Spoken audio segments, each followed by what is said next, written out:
I think I should start with a poem that seems to be the most popular amongst my poems, written a great many years ago, and its original title was really quite different because I wrote it in my head as I was walking to a meeting where I had to speak through the woods of Carclew, and it's called How Many Miles to Mylor? How many miles to Mylor by frost and candlelight? How long before I arrive there this mild December night? As I mounted the hill to Mylor through the dark woods of Carclew, a clock struck the 3/4, and suddenly a cock crew.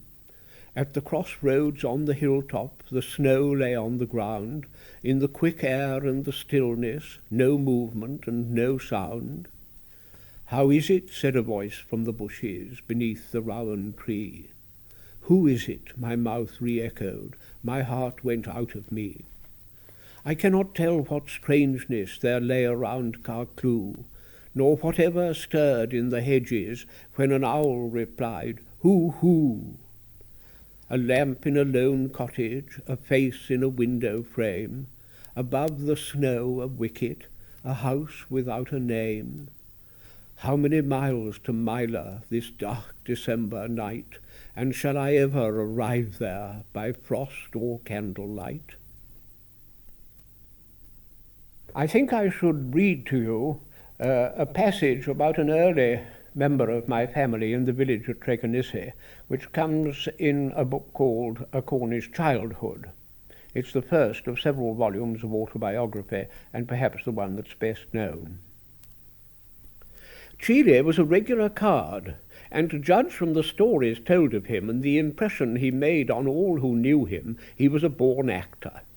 He was so full of fun as ever he could be, says my mother, up to any wickedness.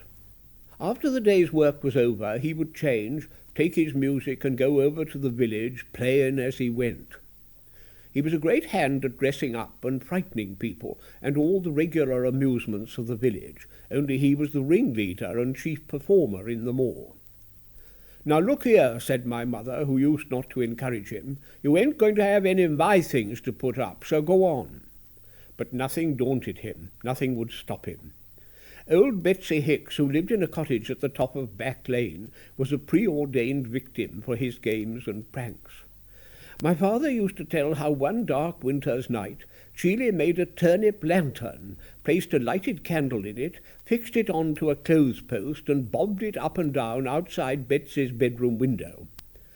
Betsy had gone to bed by 8 o'clock, and wakened by these unwonted flickering gleams, but Mary Jane had her great glee outside and forever after. The question, "Custn't thou see the lightning?" would bring a flicker of amusement into my father's grey eyes years afterwards, and perhaps something else, the memory of that gay, unquenchable spirit, the perpetrator of those harmless little jokes. Little enough as I have in common with the old village folk, I do share their quite irrational pleasure in this kind of simple joke, playing a prank on people, some turn or other, giving them a fright, keeping up All Fool's Day. CHEELIE was very devoted to children, himself remaining always a child at heart. He won my mother's favour when she was apt to look on father's family with no very friendly eye, by his devotion to the baby, Hilda. She was a querulous infant, always ready to cry, but was seduced by CHEELIE's attentions. He would dandle her up and down on his knee, singing, "Daisy, Daisy, give me your answer, do. I'm half crazy, all for the love of you." This was well received. He was very good at minding the baby. Once when mother wanted to go to Charlestown Church, it was harvest festival, and father could never get away from Sunday work. He had to milk the cows. CHEELIE looked after this difficult infant the whole evening, took her out to show her proudly round the village, brought her back, gave her her bottle of milk, and put her off to sleep in her cradle. This was counted unto him for righteousness, as against the wickednesses by the women folk. Then Tom sent for him to come out to South Africa. For 3 weeks before going, he stayed with my father. Mother had the job of putting his clothes in order, making green baize cases for the beloved musical instruments he was taking with him. One day he looked to her. "By the time I come home again, there'll be a cheel looking out of every one of they bars," pointing to the staircase. "Yes, I reckon," said she. During the weeks Cheelie was at home, he was forever fiddling with an old worn-out clock that had stopped working, yet hung in the kitchen over the table. One morning about 8 o'clock, some months after he had gone away, while Mother and Father were sitting at breakfast, the clock suddenly struck 1 out loud. "That's funny," said my father. "There must be a mouse in 'un." He got up and looked. There was no mouse there. 3 weeks later they got the news that Cheelie had been killed on that day about that time. They ever afterwards took it as a token, a signal of his death. There are many such stories in Cornish families. When the poor boy was brought up to the surface dying, he was almost cut in two by the crashed skip, he said these last words: "I've neither father nor mother to grieve for me, so it's all right." I have always taken those last words of an unknown Cornish lad as equal to any of the famous last words uttered by the great. He was a brave spirit, Cheelie, and has left a fragrant and beautiful memory in my family and among all that knew him. My father didn't trust himself to talk about him much, and I have noticed that there came a little pause, a silence upon the lips of these simple folk after a while, when they talked about him. I suppose they saw a glimpse in the mind's eye of that gay, dancing personality, the years roll away from them, and themselves young again with him who was forever young. He must have been about 22 when he died. To think that he would have been 70 now if he were alive. Though he was dead long before I was born, I have often thought of him about the fields at Tregenisse, roaming about the village in the evening, the day's work over. But it is only tonight that I see myself in his words as one of the children looking out of they bars by the time Cheelie came home again. Perhaps I may come to the end of that book with going to Oxford. Before I left home, we had already left the village. For the last year or two, the shop had been nothing but an encumbrance and a nuisance to us all. It made no money, and I was urgent that we should leave it. Father and Mother must have discussed it and come to the conclusion that without me they could not carry it on anyhow, and were ready to go. We applied for one of the smallest of the council houses which were building in the fields below the village, just beyond my grandmother's old holding. One summer weekend we shifted our things down to the new house. The donkey and cart came in very handy, and Father and I were very busy. For some time Neddy had not been much in use. The roads were being made up and tarred and getting dangerously slippery for a little quick-trotting donkey. The motor traffic was beginning to blow us off the roads. Once at the dinner table we were asking what we kept the donkey for. I replied brightly that Father kept the donkey to bring home straw for the donkey. My brother was much amused by this sally. Father suspected some impertinence or other, but couldn't exactly lay hold of it. And in fact the donkey went on bringing home straw for himself for years and years. But that weekend he worked manfully carting away our things from the village, the big brass bed which was to be mine, the round rosewood table on which I had written so many essays and letters and poems and pages of diary, the old piano on which my sister had played me to sleep, the firelight leaping upon the ceiling of my bedroom, the sitting-room chairs which were so knobbly and uncomfortable, my books and homemade bookcases, the lamps by which I had read and written till morning, the pink-shaded one in the sitting-room, the white by the midnight kitchen fire. Gone now forever and forever were the old days in the village with their memories, of Granny Collins keeping school in the house where I was born, my father a little boy in the ABC class, of uncle and auntie singing "I Will Sing You One O" on Christmas morning, my own memories of Hilda, of walking off into town as a child, of starlit nights in winter coming home from choir practice, of smoke-blue autumn evenings when I played rounders in the village street with the boys. The village itself was changing. Across the road the elm trees, in which I had often heard the winter winds roar while I wrote at night, were coming down to make way for new, unfamiliar houses. The thatched cottages in the garden, where I had looked through the apple blossom and seen the blue sky of the civil wars, had gone. I was not sorry to be leaving. After all, we were only going a couple of stones' throws away to the other side of Lost House. But it was a profound break in our lives, nevertheless. Leaving the village coincided with my leaving home for Oxford. My eyes were turned to the lights of the city, as you see them mirrored in the moving water when the train draws in from the west at night. As Jude the Obscure saw the haze of those lights reflected in the sky from his lonely field in the uplands of Wessex. More fortunate than Jude, I was going to Oxford. Those lights have held my eyes ever since.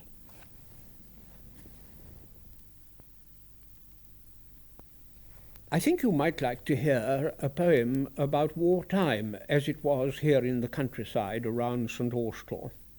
I include this poem because a very young friend of mine fell for it only the other day. It's called DUPORTH HILL. The moon lies white upon the corn, the noisy trees are all still. Silent are the footsteps now that used to ring on DUPORTH Hill. Where are the Worcesters, the Gloucester lads, the Cornwalls and the Somersets, who kept their watch upon these coasts, where glows the light of late sunsets? They stood on guard that bitter year of our defeat by night and day. Over the hill the bugles sounded, a day came and they marched away. The skyline rises to the west, a mounded form, a darker frieze. Shades of former figures weave in and out the moon-blanched trees. Where are they now who once were here? In Egypt, Libya, Palestine, scattered across the seven seas, where long alone they held their line, nor ever surrendered to despair. Others there are who now are still. Silent are the eager steps that used to ring on DUPORTH Hill. I think I ought to read to you the conclusion of one of the long poems that I've written, and I myself think one of the best. It's called The Old Churchyard at St. Austell, and it really very much sums up my feelings about the folklore and the people who lived here in the old days. It was, in fact, written also in wartime. The sun is on the eastern face of the tower. Through a break in the trees you see the clock. The hour is close on 11. A scented summer breeze lifts and lets fall again the fronds of the trees. The grass is strewn with flowers of ilexes and early leaves, the rhododendrons blown. What is this secret scent upon the air, so subtle it steals in everywhere? It is the odour of resin in the cypresses and yews, rising in the heat, a honeyed breath. In his remote still corner a snake lies sleeping, emblem of wisdom, of knowledge after death. The hours go by, and now it is afternoon. The white sail of a gull crosses the blue peacock sky that remembers Italy. The sun goes round to the western face of the tower, the majestic image of the Trinity, the Virgin, the angel of the Annunciation, the flower. There too is the holy hermit St. Austell, from whom the parish derives its name, who lived by his well, preaching, performed an occasional miracle. O holy, blessed, and glorious Trinity, 3 persons and 1 God, 1 in 3, how comparatively simple all would be if this indeed were all. My mind returns to the feast days, Trinity Sundays of the past, the church all breathing flowers, the white lines upon the altar, the stiff new surplices, the festal air, the silver chalices, the procession, the vague old vicar wandering lost. Then home through the hot, sweet-smelling lanes, gay with the first foxgloves and purple vetches, red sorrel and golden crowsfoot in the hedges, to Sunday dinner, family round the table together, who now are all scattered east and west, and one has gone to his eternal rest. The poets, my friends, have written learnedly on time present, time past, and time to come. But I do not know that they have added to the sum of what we knew before, and that is simply, all creatures come by their appointed end. Let us learn to look on death, then, as a friend. Hark! From a field comes the comfortable sound of a reaper nearby harvesting his hay, even as these in their day were harvested. There is speedwell growing here on the little mound of a child. A tiny lizard comes out to look at the man who is strangely moved as he reads in his book. I am the resurrection and the life. So many times have these poor simple folk heard and taken comfort, since they must, in these magnificent words. And when this mortal shall put on immortality, the recital tells nothing. We only know that dust is dust. Yet that indeed is not all. They scattered their seed before they died, like flowers upon the air. They are our forefathers, from whom we were begotten. Their blood runs in my veins. Therefore have I come to fulfill my childhood's pledge and fashion this prayer. In the place that knew them, they shall not be forgotten.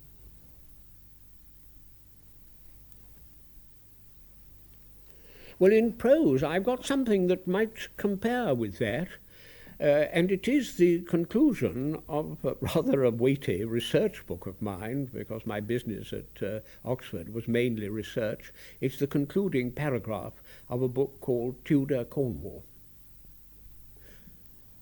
When you consider the superstitions and imaginings of the old Cornish country folk up to my grandmother's day, how their lives were swaddled in them from the cradle to the grave, their daily actions in large part determined by them.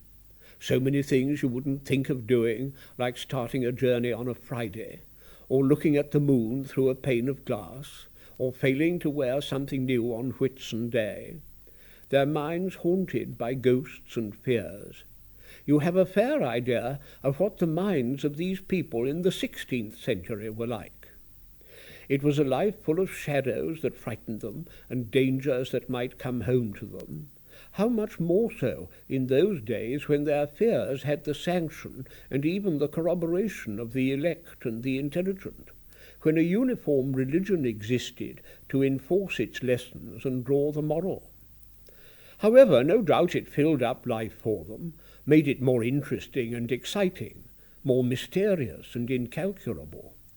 It added a dimension to it, where the modern uneducated, rid of their fears and ghosts, are apt to find life empty and void of meaning. Impossible as it is to reconstruct at all fully those vanished lives, we may reflect that they, as we, felt the heat of noonday, lay down tired with their labour at night, watched the stars come out over the familiar hillsides and hang the night with creation. They too heard the wind in the trees, the smouldering seas lapping our coasts in summer, or thundering upon the rocks in winter. Or perhaps their lives were for the most part of sterner, simpler stuff, their lot harder, filled almost wholly with labour and endurance, the struggle to wrest a living from the soil, the begetting of their children, birth, marriage, death. In the end, their lives can never be wholly without interest for us, for they were our forefathers. I still remember writing in my head those concluding sentences of TUDOR CORNWALL one very rainy night when I was walking home from the town of St. Austell down along Polcath Road to my home. For a good many years I used to spend the winters in California, where I was also engaged in research. This is the prologue to a book called A Cornishman at Oxford. Coming back from my second winter in California, I have run into a cold and sulky spring in Cornwall. Yet never have I seen the garden here at TRENARREN look more beautiful. Colours, bright gold of the swathes of daffodils on the bank opposite the upper study where I write, from which I can see the cherry red of one rhododendron, the crimson, pale pink, magenta, waxy cream, a rosy white of others. There are the butter yellows and lavender pink of primroses, white of narcissi, saffron of those trumpeting or ox-eyed daffodils, a myriad greens, the deep sea blue of grape hyacinths. The sea itself, through the retarded, reluctant trees, after a long winter of ice and snow, is of a rare pale blue. Last evening, under a rain cloud, there were different bands of thunder purple blue and a clear cerulean. Now this moment, the morning relenting, the bay glistens summery under the sun. When I was a schoolboy living up nearer the China clay country on the slopes of Tregenisi, I used to come down to this pilgrimage spot on the headland and climb up on the granite hedge to pry into its seclusion. There was the enchanted garden, rhododendrons, camellias, japonica, mimosa, flowering away to no one at all, for the family never lived here after the First War. No smoke rose from the chimneys. It seemed a deserted place with a sleeping princess atmosphere. It became my princesse lointaine. If only I lived there. I used to breathe, ensconced by the eucalyptus, now vanished, leaving a hole in the sky as trees do when they go. My father, not long before he died, so my mother told me, came to look round the gate and said, knowing my fixation, "Well, he may come to live here one day, but I shan't live to see it." I suppose it showed a touching confidence on one side and a proper respect for a gentleman's place, an old manor house of the gentry on the other. He belonged to a generation that had not lost the faculty of respect, and simple clay worker that he was in return well worthy of respect himself, as I realize more and more as I grow older and think of the difficulties in life he had to contend with. Even now, when I am based on TRENARREN and the enchanted garden is at my disposal, it is still its fate to be deserted, for I am half the year in America, longer there than anywhere else, here or at Oxford. But then I have been so rooted in both of those, never having been out of Cornwall until at 17 I went to Oxford to try for a scholarship, and since then having spent half of every year, often more, at Oxford. Nowadays I feel rather like Dr. Johnson, who one day said to Boswell how odd it was that until middle age he never went anywhere, hardly ever left London, and then in later life he was forever gallivanting about the world. In his case, his poverty accounted for it. In mine, illness. If I were in California now, Easter past, by mid-April, the camellias in the garden of the Huntington Library, there are 1,200 varieties of them, think of it, would be going over. Each time on leaving, I have gone round the ravine and the slopes above the Japanese garden, where we have such good walks and talks in the lunch hour, all by myself to say good-bye to them. The cactus garden will be ablaze with the red-hot pokers of the aloes.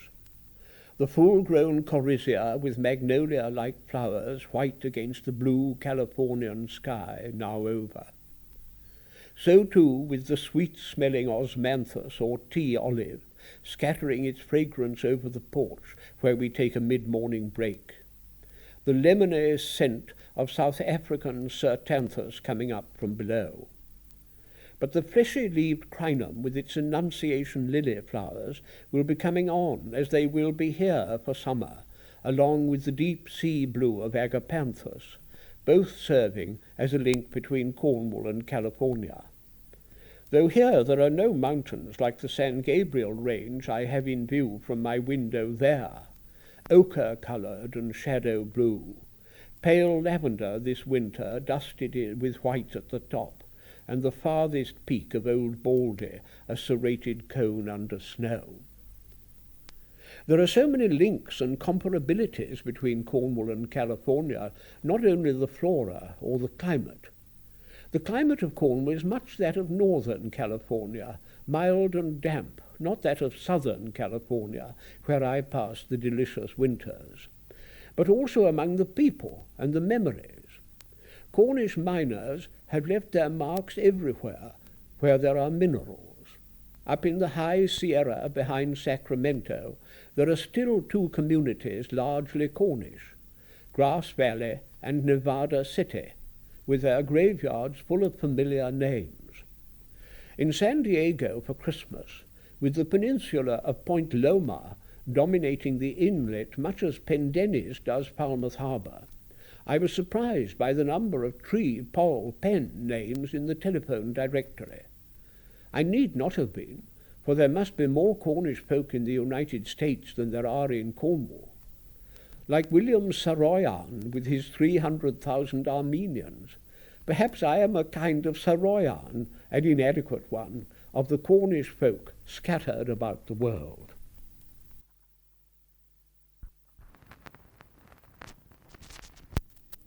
Let's have an American poem. Oddly enough, there are very few English poets who've ever written about America, and I have a whole section of my volume of collected poems dedicated to American poems describing the American landscape. I choose this one because it really combines Oxford with America, and it's called All Souls Day in Wyoming. The saddleback hills and cattle millionaires of Omaha are a November night away. I awake to find the country white with frost, snow fences already up along the track. We are in Wyoming, and high up shortly stop at Laramie of the old Oregon Trail. Beside the station a dainty yellow coach used in Yellowstone in earlier days. All night we have been slowly climbing up to this bare plateau, snow mist over uplands, nothing in sight but cattle and icy streams, nothing but the ghosts of vanished Indians. A hawk planes over the wastes, and here and there a house huddles beside the railroad track. The long, slow reptile of the train winds round a bluff, pinions holding to the living rock. This is Rock Springs, an Arctic settlement of miners seeking gold and drilling oil. Green River, a platform swept by bitter wind. I scurry to the warm station hall and return with the quiet American. Onward we go through driving sleet and vagrant snow that shuts out all but the vicinity of railroad sidings, disused coaches, metal containers, huts. Now over the continental divide, the ground is free of snow. Haystacks stand in meadows, some trees and ragged willows flushed with red. Overhead, a flight of mallard from the lake. At Soda Springs, a desolate, hard-bitten spot with stores for stockmen's hardware, groceries, the bars and dives that nourish their hardened lives. As day draws in, I see a different scene. Candles lit in a dark panelled room flicker in the pools of mahogany. Firelight on coved ceiling, a bust of wren looking serene on the familiar gathering. The glasses are filled with wine. The feast wears on. This is All Souls' night. The great Christchurch bell and many a lesser bell sound through the room. Perhaps a ghost may come, for it is a ghost's right. I eat the bread of voluntary exile. Alone in this wilderness I celebrate.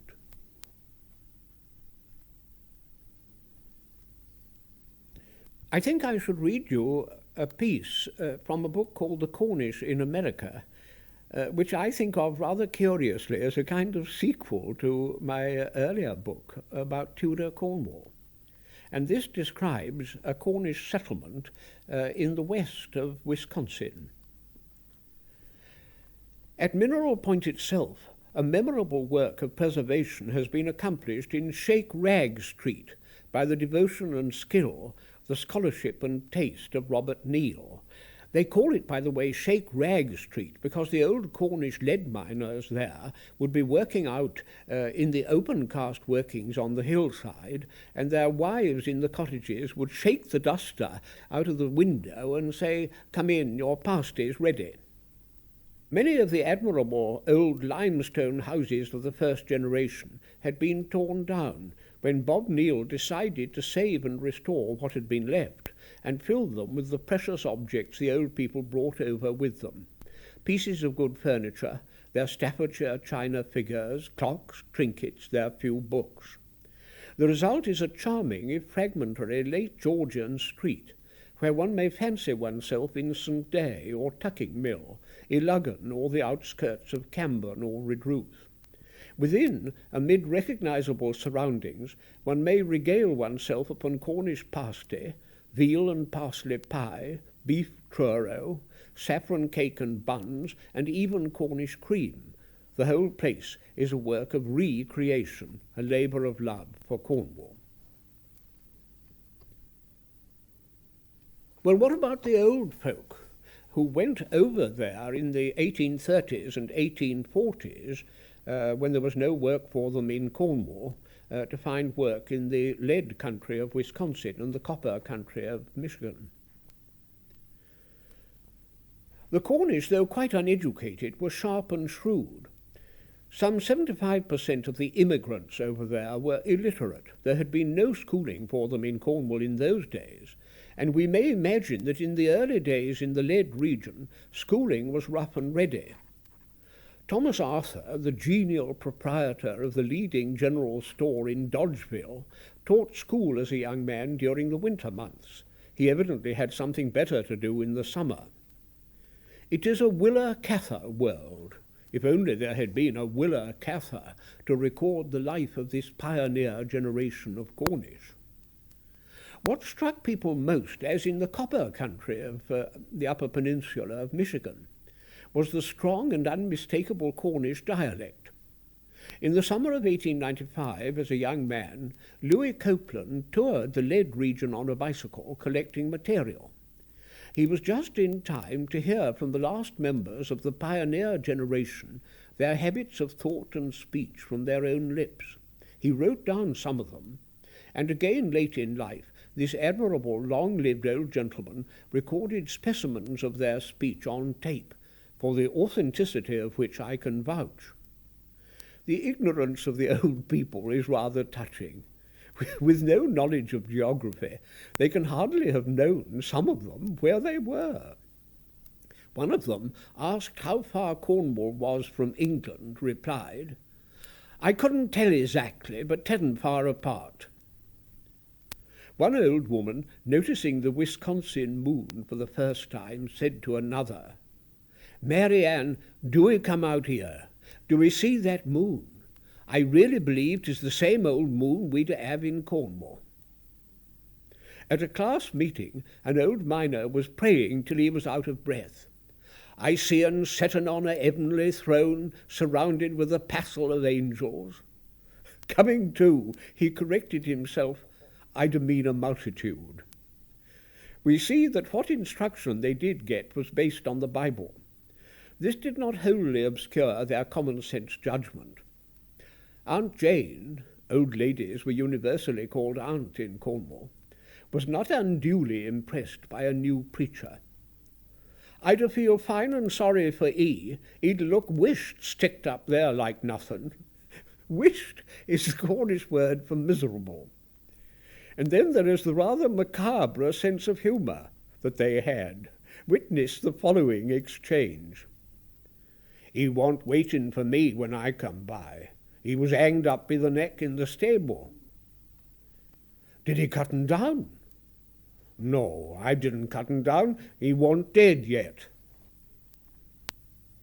Here's a bit of the folklore from Mineral Point, which is the best known of the Cornish settlements in Wisconsin, which I found out about by going there. I especially went to the University at Wisconsin one winter in order to research into the Cornish people in the roundabout states there. An institution full of character and long remembered was Abner Nichols' Tavern. He was known to everybody in the Cornish manner as Uncle Ab. This was the social centre of Mineral Point, in the later 1830s generally known as Shakerag.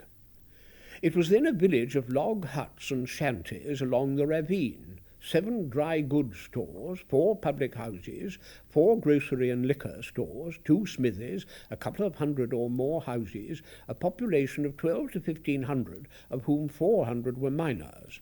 At that time the jail was of unhewn logs barely tall enough for a man to stand upright in, and the wolves howled round the town at night. Stage coaches with 6 horses each ran between Galena and Mineral Point, Bob Nancollis among the old drivers. At Mineral Point the stage stopped at Ab Nichols's hotel, where there was always room for one more, and Mrs. Nichols was an excellent hostess. Uncle Ab's establishment consisted of 3 or 4 log cabins put together, a large bar with a faro bank in one corner, in another roulette, a third was given to cards. Here the miners gathered to drink and gamble, frolic and make music from Saturday night to Monday morning. It is the world of Mark Twain, if only the Cornish had produced a Mark Twain to describe it. One man would be playing a fiddle while a couple of men danced together in the middle of the room. Hundreds of dollars lay about on the tables, among the crowd the principal men of the territory. When the landlord showed his guest to his bedroom, 2 men were playing cards there with a third drunk on the floor. They all slept together in bed in their clothes, the guest with bowie knife in belt and pistol in hand lying awake, for he had $100 on him. A Mr. Featherstone, in his A Canoe Voyage Up the Minnesota, has a snooty description of Mineral Point as it was in 1837. The people were very hospitable, but their free and easy ways were not welcome to a Featherstone Hall. In particular, at Uncle Ab's there was a man who took the fire from Mr. Featherstone Hall and stood there in front of it in his nether garments and nothing else. We hear no complaints from the Prince de Joinville, who stopped overnight with his suite at Uncle Ab's in 1840. Uncle Ab, who had come over with the earliest, was good nature, but a terror when aroused. Once he had a fight on the street with Burris the grocer, who was aiming his pistol shots at Uncle Ab. The latter replied with a volley of stones so much more effectively aimed that Burris was put to flight before anybody could intervene. Sunday amusements were varied with gambling and racing, on foot as well as horse racing. Sometimes there was a more sinister turn. Phil Cox was an old Cornish miner who lived all alone and hoarded his money. He lived in a well-settled part of town, and rumours of his hoard went round. An intruder broke in and struck the old man from behind with an axe. Body fell forward into the fire and was partly burned. The murderer was never discovered.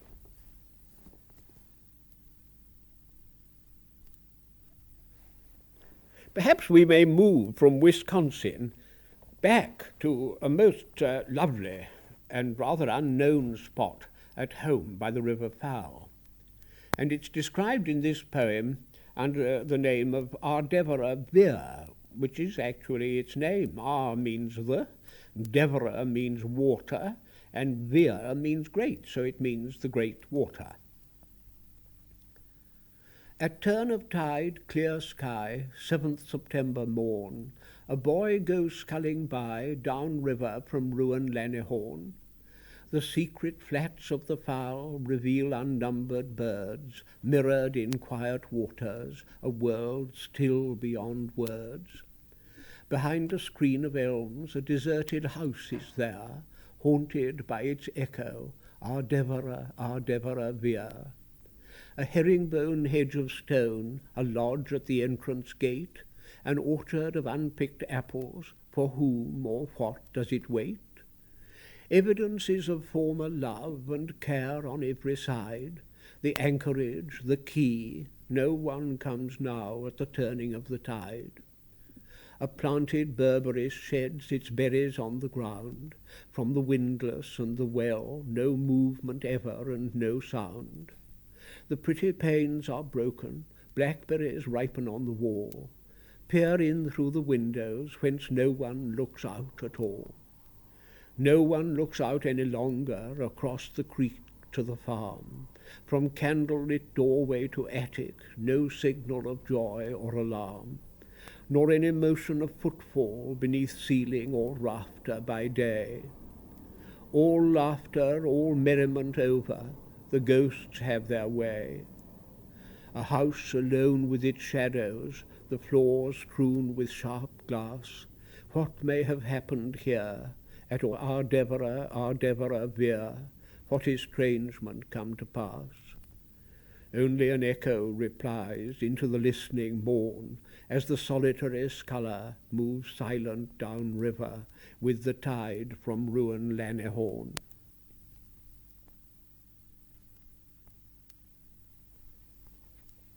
Both at the Hunting Library in California and also in the Bodleian Library at Oxford, in my later years I've been very much concerned not only with research on the Elizabethan age, but research into the background and the life of Shakespeare. It was actually in the Bodleian Library that I came upon and was able to identify that mysterious woman, Shakespeare's Dark Lady. So may I read to you the conclusion of my biography of Shakespeare, the fruit of all that work at both Oxford and also in America, from my book called Shakespeare the Man. A generation after, the Vicar of Stratford recorded the tradition that Shakespeare had a merry meeting with Drayton and Ben Jonson, drank too hard, and died of a fever there contracted. Nothing improbable in that. Certainly the illness was sudden, for when he made his will, he was in perfect health and memory.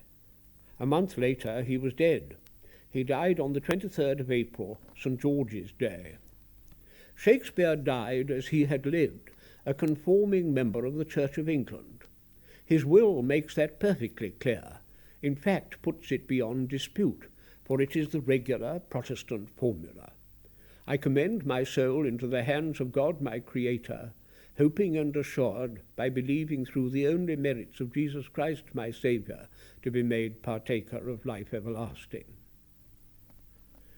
As he lay in the house dying, the chapel bell across the way knelling for the passing soul, as was the custom, what memories must have flitted in and out the chambers of his mind. So many triumphs at the Globe Theatre, going back to its opening, with himself as chorus in Henry V. Performances at court before James and Queen Anne, or the more resplendent Queen Elizabeth, whose expressed wish was a command to present Falstaff in love. The writing of the Merry Wives of Windsor in consequence, in a great hurry for the Garter festivities at Windsor. Essex's tragedy, in which the Earl of Southampton was so deeply involved. The early days of friendship, the happiness and good fortune of finding such a patron in the golden youth at such a time, the equivocations and ambivalences of love. The brilliance and daring of Marlowe, the dead shepherd, the flame so early extinguished. The rivalry and admiration, so much learned from him. The passion and torments of love. Emilia at the virginals, himself standing beside her. The spell, the torment of desire, the disenchantment. And so back to earlier scenes, the pretty country folks in the acres of rye on the way to Shottery, bringing a bride in over the threshold of the crowded old home in Henley Street. The schoolboy with his satchel making his way down the dark winter streets, the chapel bell ringing as now, but not to school. No longer mourn for me when I am dead, then you shall hear the surly, sullen bell give warning to the world that I am fled.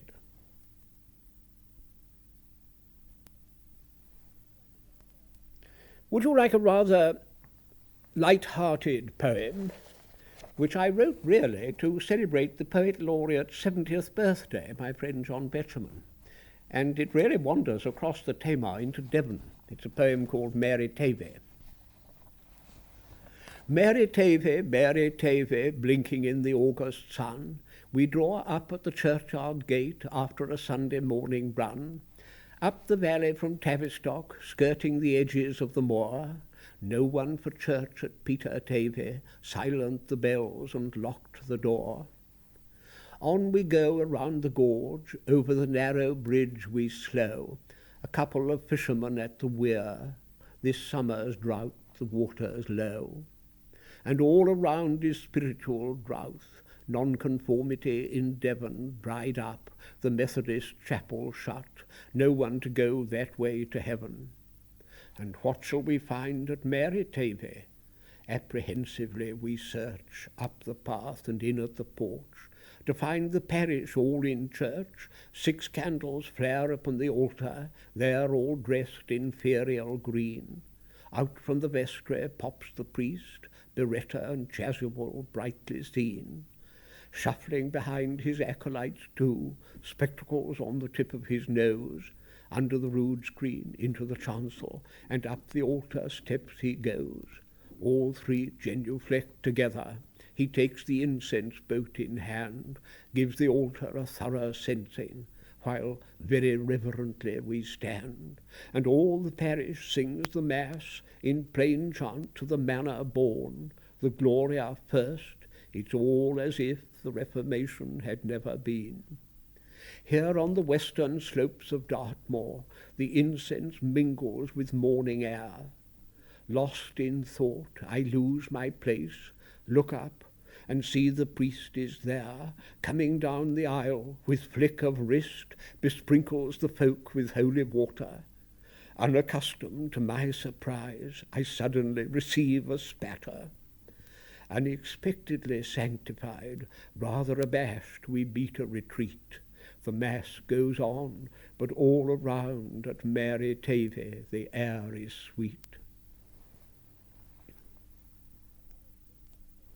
Another shorter poem of mine really sums up the 2 sides of my life, the life of the imagination, expressed in literary works, poetry and autobiography, and short stories even, and then the research side, all the hard academic work that's gone into writing history and biographies of Shakespeare and Marlowe and the Earl of Southampton.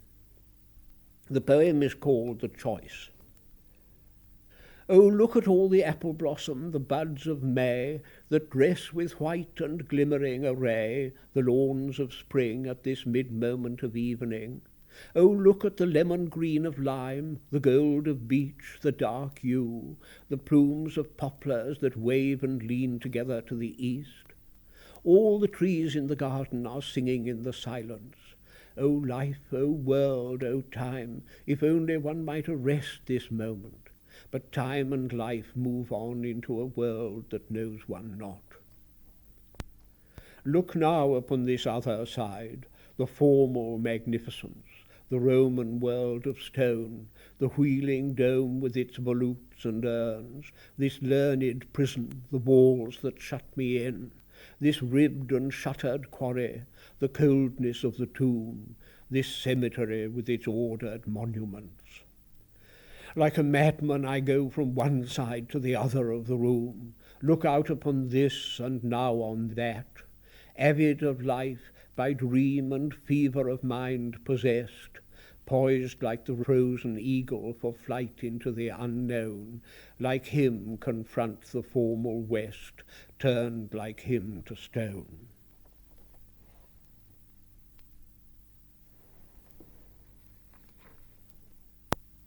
Back to Cornwall for the end, with again perhaps a more light-hearted poem. Many people like cats, They're perfect writers, animals, and quite a lot of people know and still inquire for my favourite cat, Peter, the white cat of TRENARREN.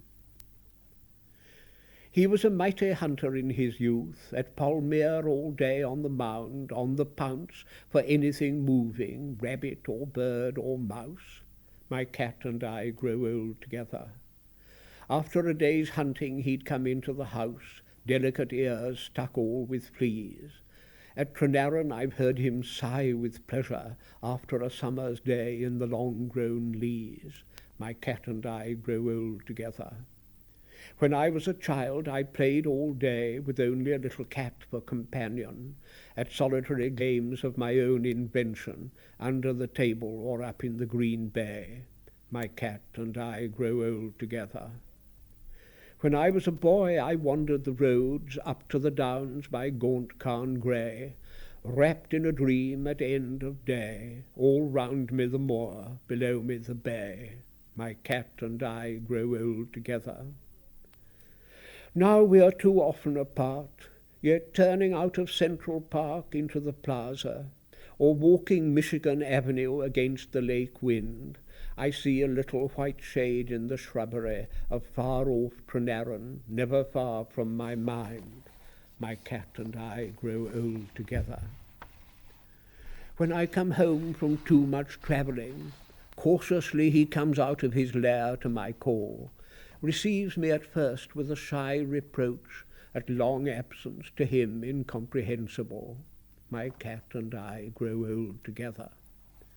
Incapable of much or long resentment, he scratches at my door to be let out in early morning in the ash moonlight, or red dawn breaking through mother bond spinney. My cat and I grow old together. No more frisking as of old, or chasing his shadow over the lawn, but a dignified old person tickling his nose against twig or flower in the border, until evening falls and bedtime's in order. Unable to keep eyes open any longer, he waits for me to carry him upstairs, to nestle all night snug at foot of bed. My cat and I grow old together. Careful of his licked and polished appearance, ears like shell whorls, pink and transparent, white plume waving proudly over the paths against a background of sea and blue hydrangeas. My cat and I grow old together.